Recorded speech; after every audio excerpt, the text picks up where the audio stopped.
दोस्तों नमस्ते। आज बहुत दिनों के बाद अपनी कविताएं रिकॉर्ड कर रहा हूँ।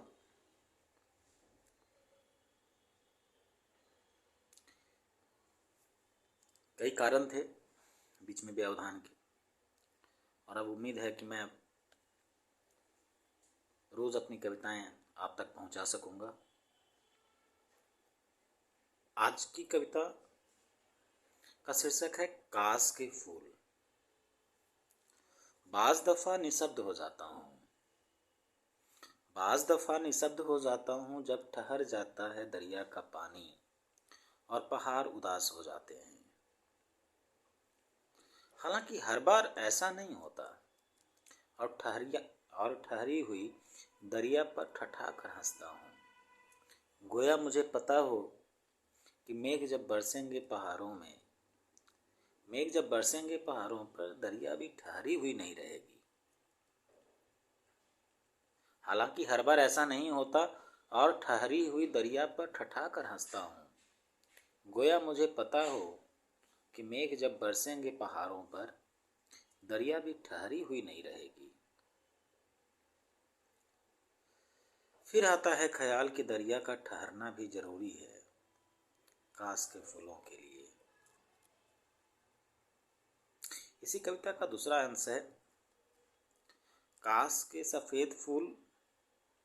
काश के सफ़ेद फूल सभी को अच्छे लगते हैं, लेकिन कोई उन्हें अपने आंगन में या फिर बगीचे में जगह नहीं देता। काश के सफ़ेद फूल सभी को अच्छे लगते हैं, लेकिन कोई उन्हें अपने आंगन में या फिर बगीचे में जगह नहीं देता। मैं हर बार उनके बारे में सोचता हूँ और नदी के किनारे मौन तोड़ देते हैं। तीसरी है इसी कविता का तीसरा अंश है उस दिन जब तुमने काश के फूलों को चूमा था,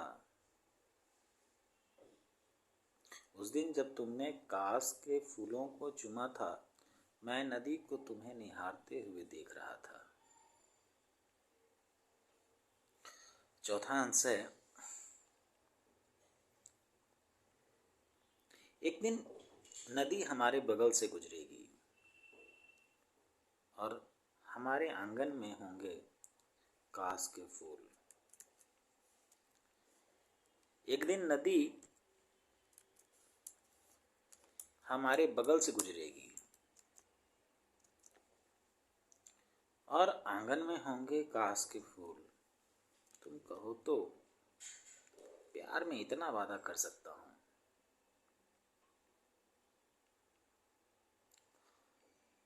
पांचवी और अंतिम इसका इसी कविता का पांचवा और अंतिम जो हिस्सा है वो है गवाह रहेंगे। गवाह रहेंगे काश के असंख्य फूल, गवाह रहेंगे काश के असंख्य फूल कि उन्होंने देखा है तुम्हारे रूप में धरा पर चांद। शुक्रिया दोस्तों, धन्यवाद।